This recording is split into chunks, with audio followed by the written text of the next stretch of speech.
వాళ్ళు మారినా కూడా గిరిజనుల డోలీ మూతలు ఆగడం లేదు. అలానే కూటమి ప్రభుత్వం ఇప్పుడు అధికారంలో ఉన్నది కదా, మరి మనం ప్రభుత్వం ఆర్భాటంగా చేసే ప్రకటనల గురించి డోలీ మూతలను నివారించామని పవన్ కళ్యాణ్ గారు స్వయంగా ప్రకటించారు. చాలా గ్రామాల్లో ఇంకా పరిస్థితి అలానే ఉంది. మీకు మచ్చుకి ఈరోజు దినపత్రికలో ఒక కథనం వచ్చి ఉంటుంది చూడండి. చిక్కుడు సిమాలి అనే ఒక గర్భవతి ప్రసవం కోసం అని చెప్పేసి పురిటి నొప్పులతో 7 కిలోమీటర్లు దాదాపు నడిచి రావాల్సి వచ్చింది. అట్లానే 108 108 వాహనం కోసం ఫోన్ చేసిన గంట అయినా కూడా రాలేదు అని చెప్తున్నారు. మరి ఈ పరిస్థితిని ఏమనాలి? ఇది ఎక్కడ జరిగింది అంటే బొంగరం పంచాయతీ వెదురు బొంగు ఊరి దగ్గర, అల్లూరు సీతారామరాజు జిల్లా, మన్యం జిల్లా కావడంతో ఇక్కడ అంటే గిరిజన ప్రాంతాల్లో వసతుల కల్పన అనేది చాలా కష్టమే. అధికారంలో రాకముందు ఎన్నో మాటలు చెప్పచ్చు. ఇప్పుడు వచ్చి 2 ఏళ్ళు అవుతుంది కాబట్టి ఇప్పుడు వాళ్ళకి అప్పట్లో ఆర్భాటపు ప్రకటనలు చేసిన వాళ్ళందరికీ అసలు విషయం అర్థమై ఉంటుంది. ఇలాంటి చోట వసతుల కల్పన అనేది ఎంత ముఖ్యం అనేది అక్కడ ఉన్న వాళ్ళకే తెలియాలి. ఒక చిన్న పిల్లవాడు స్కూల్కి వెళ్ళాలన్నా, ప్రైవేట్ స్కూల్స్ని పక్కన పెట్టేసేయండి, గవర్నమెంట్ స్కూల్స్కి వెళ్ళాలన్నా కూడా కనీసం 10 కిలోమీటర్ల దూరం నడిచి వెళ్ళాల్సిన పరిస్థితి. ఇలాంటి పరిస్థితులతో పోల్చుకున్నప్పుడు నగరాల్లో పట్టణాల్లో ఉంటున్న మనం ఎంత అదృష్టవంతులో అనుకోవాలి. అదే సమయంలో ప్రభుత్వాలు మారినా కూడా వీళ్ళ బతుకులు ఇంతేనా అనే ఒక స్లోగను దశాబ్దాల నుంచి వింటానే ఉన్నాం. ఇప్పుడు కూటమి ప్రభుత్వం మంచి ప్రభుత్వం, మెరుగైన పాలన అందించాము అని చెప్పుకుంటున్న ప్రభుత్వం అయినా కూడా 108 రావడానికి గంట సమయం పట్టింది. ఇంకా అది ఆలస్యంగా చేరుకోవడంతో బాధితురాలు అంటే ఈ సంఘటనలో బాధితురాలు అలానే నడుచుకుంటూ వెళ్ళి ప్రసవానికి వెళ్ళాల్సిన పరిస్థితి. దీనికి ఎవరిని తప్పుపట్టాలి? ప్రకటనలు పక్కన పెడితే గిరిజన ప్రాంతాల్లో వసతుల కల్పనతో పాటు వాళ్ళకి పట్టణాలకి దగ్గరగా వాళ్ళని తరలించాల్సిన అవసరం కనపడటం లేదు. గిరిజన బిడ్డలు కొండ బిడ్డల్లాగా గిరిపుత్రుల్లాగా ఉంటారు కాబట్టి వాటినే ఆవాసంగా భావిస్తారు కాబట్టి అది సెంటిమెంట్తో కూడిన వ్యవహారం. వాళ్ళేం కథలు అక్కడి నుంచి పొడు వ్యవసాయం చేసుకుంటూ ఉంటారు. అయినా కూడా ఇలాంటి సంఘటనలు చూసినప్పుడు ఖచ్చితంగా ఒక ఆల్టర్నేటివ్ మెకానిజం ఏర్పాటు చేయాలేమో అనిపిస్తుంది. కనీసం సంచార వైద్యశాలలు, మొబైల్ హాస్పిటల్స్ని ఇప్పుడు ఎలాగైతే మనకి ట్రాన్స్ఫార్మర్లు పనిచేయని చోట అత్యవసరంగా మొబైల్ ట్రాన్స్ఫార్మర్లు తీసుకెళ్ళి పెడతారు. స్థానికంగా శాశ్వత ప్రాతిపదికన ఆసుపత్రులు ఏర్పాటు చేయలేని పరిస్థితుల్లో మొబైల్ హాస్పిటల్స్ ఏర్పాటు చేయాలి.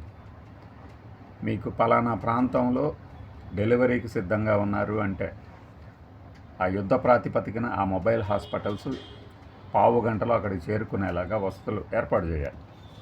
ఇవన్నీ ప్రభుత్వాల్లోని పెద్దలు ఆలోచించాలి. ఎవరు అధికారంలో ఉన్నది పక్కన పెట్టండి. ఇప్పుడు మనం ప్రతి శాఖకి ఒక మంత్రి ఉన్నారు కదా. అటవీ శాఖకి మంత్రి ఉన్నారు, గిరిజన శాఖకి మంత్రి ఉన్నారు, సాంఘిక సంక్షేమ శాఖకి మంత్రి ఉన్నారు. వీటన్నిటికీ మించి స్థానికంగా మనకు ప్రభుత్వం ఉన్నది కాబట్టి వీళ్ళ గోడు ఎవరు పట్టించుకుంటారు? ప్రభుత్వమే పట్టించుకోవాలి. జనానికి అవసరం, జనాలకి గ్లామర్, క్రైము, సస్పెన్సు ఇలాంటి వార్తల మీద దృష్టి పెడతారు. అంతేగాని సాధారణంగా కనిపించే ప్రతి వారి జీవితంలో ఖచ్చితంగా నెలకొనే సమస్యలు ఇవి: పుట్టుక, మరణం. మరి వీటికి సంబంధించిన కనీస సౌకర్యాలు కల్పించలేనప్పుడు మనం ఇచ్చే ప్రకటనలకి సార్థకత ఎక్కడ చేకూరుతుంది? జూన్ 12కి 2 ఏళ్ళు పూర్తవుతున్న సందర్భంగా వితంతు పెన్షన్లు కొత్తగా ఇస్తామని చెప్పేసి అచ్చెన్నాయుడు గారు అనుకుంటా బహుశా ప్రకటించారు. అంటే ఈ 2 ఏళ్ళు వీళ్ళు ఎదురు చూస్తూ ఉన్నారా? ఎందుకంటే మరణం అనేది మనం డిసైడ్ చేసింది కాదు. వయస్సు అంటే ఈ వయసు చేరేందుకు గడువు పడుతుందేమో, కానీ ఇప్పటికిప్పుడు మరణించిన వారి భార్యల లెక్కలు తీయటానికి ప్రభుత్వానికి వచ్చిన అడ్డంకి ఏంటి? జూన్ 12 నాటే మేము అప్పచెప్తామనటం ఏంటి? అదొక ప్రశ్న అయితే అసలు కొత్తగా ఒక పెన్షన్ కూడా ఇవ్వలేదు అని ఎక్కువ మంది ఆరోపిస్తున్నారు. అది నిజమని కూడా చాలామంది చెప్తున్నారు. సంక్షేమం, అభివృద్ధి 2 గళ్ళుగా చెప్పుకునే ప్రభుత్వం ముఖ్యంగా ఏ విషయం మీదైనా చాలా బలంగా దృష్టి పెట్టే పవన్ కళ్యాణ్ గారు ఈ గిరిజనుల డోలీ మోతలను మేము నివారించాం ప్రకటించే ముందు ఈ బొంగరం పంచాయతీలో జరిగినటువంటి ఈ ఇన్సిడెంట్ మీ దృష్టికి వచ్చిందని ఆలోచిస్తున్నాం, అనుకుంటున్నాం, కనీసం అంచనా వేస్తున్నాం. మరి రాబోయే రోజుల్లో ఇలాంటి వార్తలకి ప్రాధాన్యం కల్పించాలి. ఏ రాజకీయ నాయకుడు ఎవరిని ఎలా తిట్టాడు, ఏ రాజకీయ నాయకుడి మీద ఏ పార్టీ కార్యకర్త ఎప్పుడు ఎలాంటి కామెంట్ చేస్తే దాని మీద పోలీసులు చర్యలు తీసుకున్నారు, అరెస్ట్ చేశారు, కోర్టులో హాజరుపరిచారు, రిమాండ్ విధించారు. ఈ వార్తల కన్నా కూడా ఇలాంటి ఇష్యూల మీద ఉన్నటువంటి వార్తల్ని హైలైట్ చేయగలిగినప్పుడు, పతాక శీర్షికల్లో వచ్చినప్పుడు ఆ సమస్యలకి కనీసం తాత్కాలికంగా అయినా పరిష్కారం లభిస్తుంది. లేదు అంటే ప్రభుత్వాలు మారుతూనే ఉంటాయి, దినపత్రికల మీద డేట్లు మారుతూ ఉంటాయి, ఆ సంఘటనలోని పాత్రధారుల పేర్లు మారుతూ ఉంటాయి, కానీ పరిస్థితుల్లో మార్పులు రావు అనడంలో సందేహమే లేదు. లేకపోతే మనం 108 వెహికల్స్ ఎక్కడ ఫోన్ చేసినటువంటి కనీసం నాకు తెలిసి అరగంటలో రావాల్సి ఉంటుంది. అంటే అంత ఫ్రీక్వెన్సీ పెంచారు అని, ఆ వాహనాల ఫ్రీక్వెన్సీ, అన్ని గ్రామాల మధ్య నెట్వర్క్, ఎక్కడైనా ఒక వాహనం నిలుపుకోవటానికి ఒక అవకాశం ఉంది. పిలిచిన చోట్ల ఆ రేడియస్లో కాల్ చేసిన అరగంటలోకి వెళ్ళేలాగా దాన్ని ప్లాన్ చేశారంటారు. అయినా కూడా 108 వెహికల్ ఎందుకు వెళ్ళలేకపోయింది? ఆ రోడ్లు బాగుండవు. అఫ్కోర్స్ కొండ ప్రాంతాల్లో 108 వెహికల్స్ ఎలా వెళ్ళాలి అనే దాని మీద నాకు తెలిసి ప్రత్యేకంగా శిక్షణ ఇచ్చే ఉంటారు ప్రతి డ్రైవర్కి. ప్రమాద సమయంలో అత్యవసరంగా సేవలు అందించేందుకు ఏర్పాటు చేసిందే 108 సర్వీస్.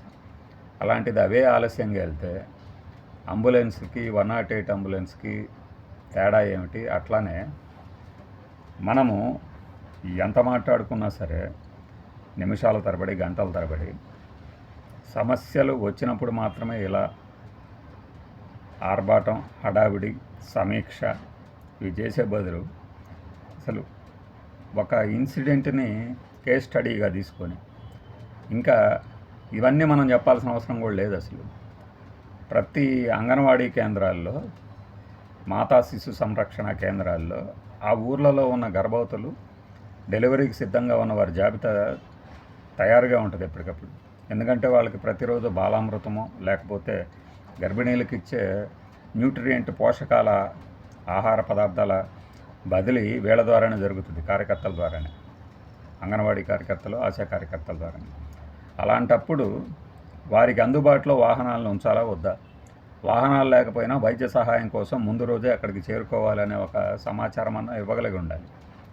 మనం పరిస్థితిని మనము పరిష్కరించలేనప్పుడు, సమస్యలు తలెత్తినప్పుడు దాన్ని నివారించే అవకాశం కూడా ఉంటుంది కదా. ఈ కోణంలో ఆలోచించినప్పుడు ఇలాంటి ఇన్సిడెంట్లు రావు అనుకుంటున్నా. వచ్చినప్పుడు పతాక శీర్షికలకు ఎక్కితే దాని తాలూకు తీవ్రత అనేది అర్థమవుతుంది అనుకుంటున్నాను నేను.